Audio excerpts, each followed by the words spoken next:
What makes a good assessment? Item production processes.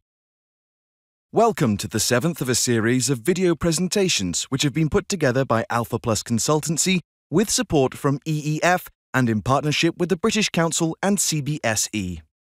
These video presentations cover key aspects of a series of training courses which we have been delivering to teachers and CBS staff to support end-of-class assessments that we have designed. These end-of-class assessments are for English reading, maths and science for classes 6 to 10. In this video, we will be looking at some of the aspects of item production that need to be considered when creating items and assessments. There are a number of considerations that need to be taken into account when producing items and assessments. The most important is about the rules for assessment construction, what items need to be written to produce a test that meets the assessment specification. Metadata also needs to be considered. What information about items do we need to collect for planning, production and review purposes so that it makes the items more usable? The next consideration is about sources. Sources are the information that students need to answer some questions, such as texts in reading or diagrams in science. The fourth area we want to look at is the use of templates to write items and capture the information needed. And the final consideration is how will the items written be quality assured? What processes for reviewing the items and assessments will be put in place to ensure that they are sufficiently well designed and written that they will be valid, reliable and manageable? We will start with assessment construction and how tests and items that need to be written for the assessment are defined. The starting point for writing items is the assessment specification. This sets out the broad rules for the type of assessment, the sampling of content, assessment objectives and their weightings, the types of items, the number of marks and any structure that the assessment needs to follow. This is all defined for every assessment, but what it doesn't tell you is what an individual assessment will contain. For this, a blueprint is needed. The blueprint sets out the details of what aspects of the domain will be covered in a particular assessment. It will also specify how the assessment objectives will be met in relation to the content and may specify the level of demand of the items as well. They can take on a number of forms depending on the nature of the subject. Maths and science are content-driven, so they have more variable assessment structures and need to sample from a large domain. You need to decide which skills will be assessed in which content areas in this assessment. Hence, a grid approach is often used which has the content listed on one side and the assessment objectives across the top, and you specify what content will be assessed using which assessment objectives. This then gives you a guide for writing items and the starting point for the item writing process itself. English is a skills-driven subject, and the content is just the context in which the student performs the tasks. The assessment structure is more tightly defined, so you just need to know what context you will use in this assessment. For example, which poem or piece of travel writing or an autobiography you will use. The structure of the assessment will then govern the items you write for the different assessment objectives in relation to the context identified. Essentially, whatever form they take, a blueprint is a plan for writing the assessment. In order to help ensure that the blueprint is met, then information about the items needs to be captured. The information about items is called metadata, and what metadata needs to be captured will depend on the nature of the assessment and the purpose for which it is used. Item metadata falls into two types, that which is created when the items are produced and that which is produced once the assessments have been taken. The metadata produced during item production can include a unique item identifier, which is particularly important for identifying items in a bank, the number of marks for the item, and the assessment objective and content coverage, which is usually recorded by the number of marks as well. One item can cover more than one assessment objective or more than one area of the content, so the numbers of marks for each should be captured. The estimated demand, which is how hard or easy the question is expected to be. This may be required to create an assessment of estimated known difficulty, so a balance of low and high demand questions may be needed. It can be recorded in different ways, but high, medium, and low descriptors are common, though in many cases no estimated demand is captured. Friend and enemy items are used to describe relationships between the item and others. A friend item is another item that should be presented with this item, and an enemy item is an item which cannot appear in the same assessment because they give the answers to each other. This is particularly helpful when banks of items are used, but hard to do as the banks need to be kept up to date when new items are added. Copyright information relates to any sources used in the item. This would include the rights holder's identity and where the source is from. We will look at this more later in this video when we discuss the use of sources.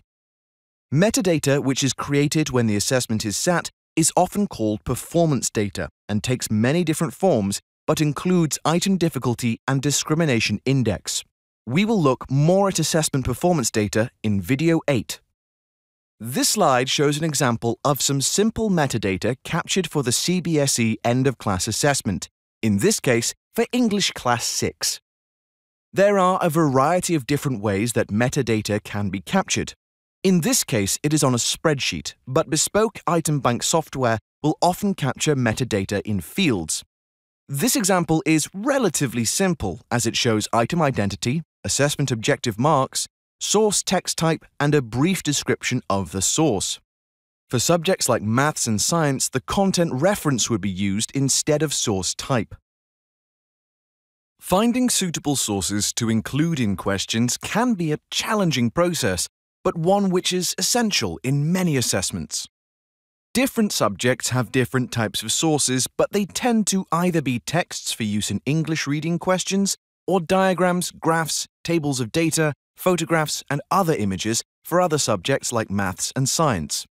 Sources would only be used when they are needed to answer the question or to make the question clearer to understand, and they are generally used to allow the assessment of application of knowledge or higher-order skills such as analysis or evaluation.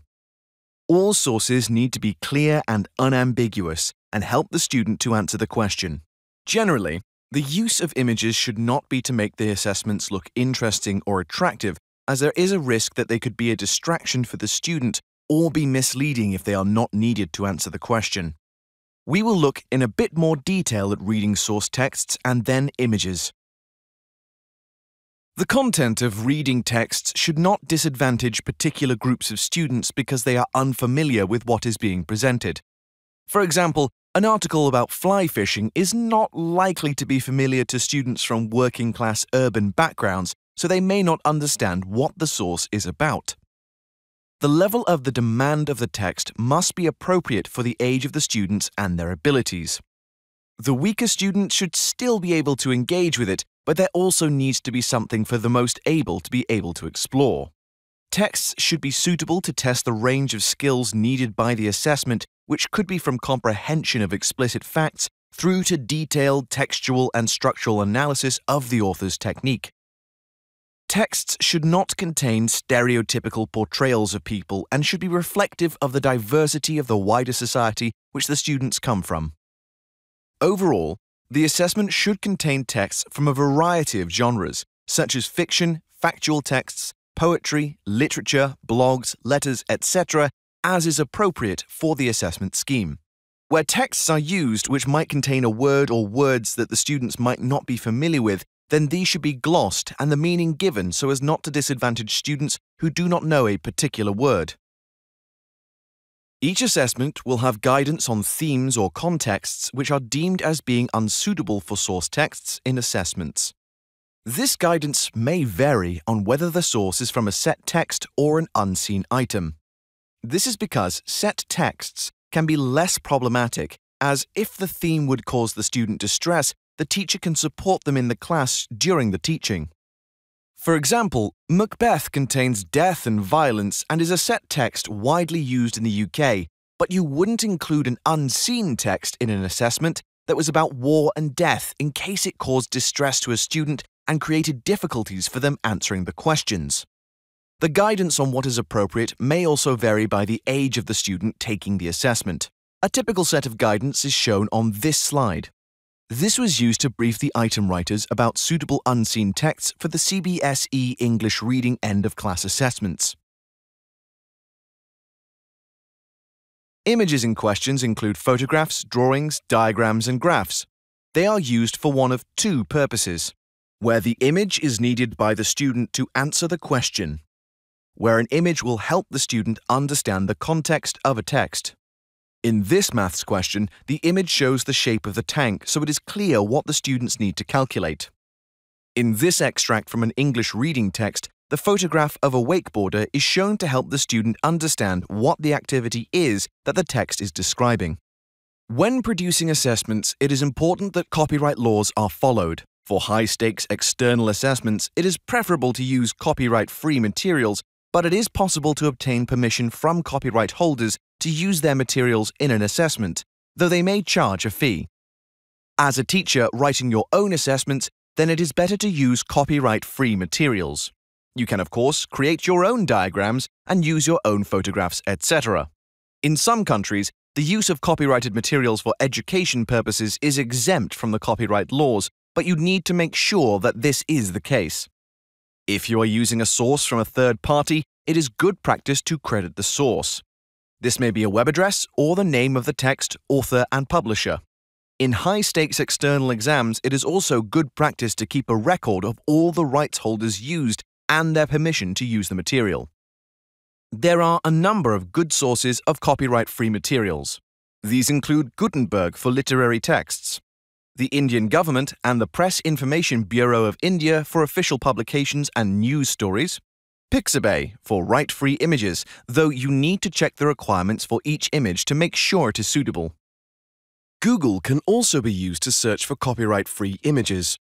On the Google search, select Images and then click on Advanced Search and select Creative Commons license, which will then bring up images which grant the right for public use. In order to help people write items, templates are often used. These are provided to the authors to help ensure the items are created in a consistent format and that all the information needed, such as the question, mark scheme, and metadata, is captured. This is an example of the item writing template used for Class 9 and 10 Science CBSE end-of-class assessments.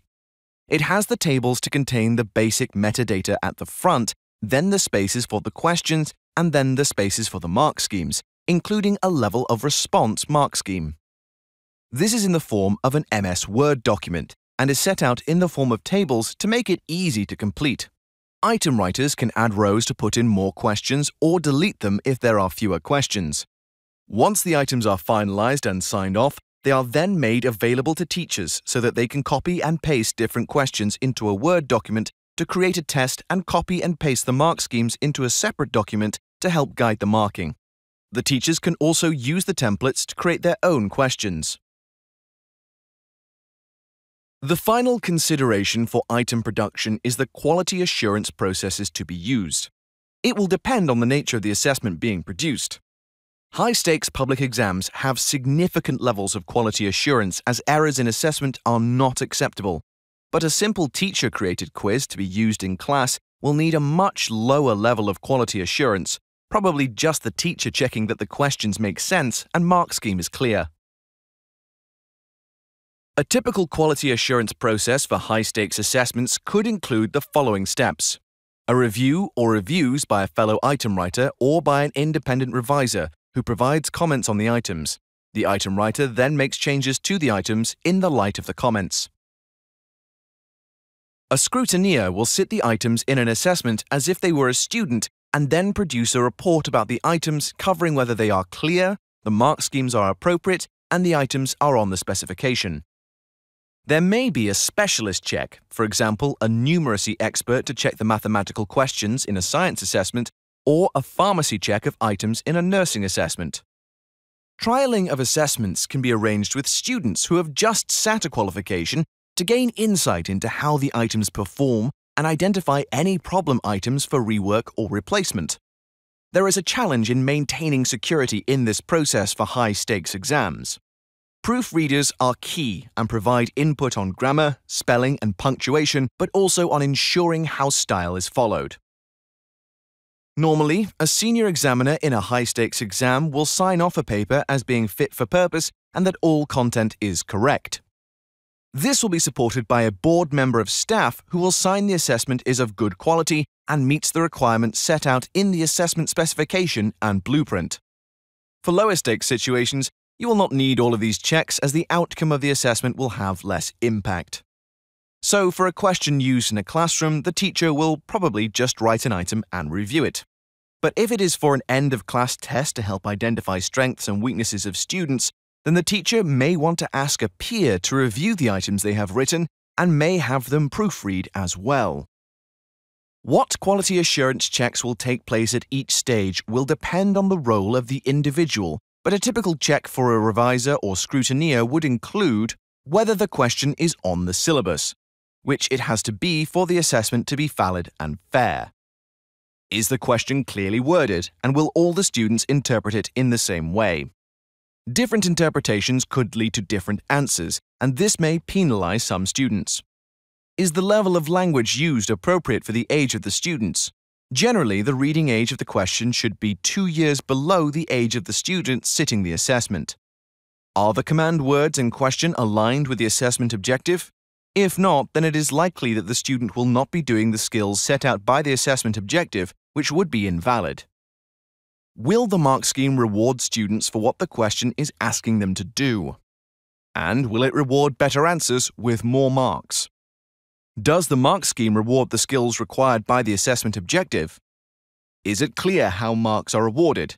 So for multiple mark items, is it clear how every mark is allocated? Do any mark scheme instructions make it clear how to apply any rules or how to use the level of response approach? Is the source material clear for students to engage with, and will it help them answer the question? Will the source material cause any distress or difficulties for individual students that could impact on their performance on the assessment? Essentially, the checks that are undertaken are asking the same sorts of questions that the item writer should have asked themselves in the item writing. We have looked at the considerations that need to be taken into account when producing items and assessments.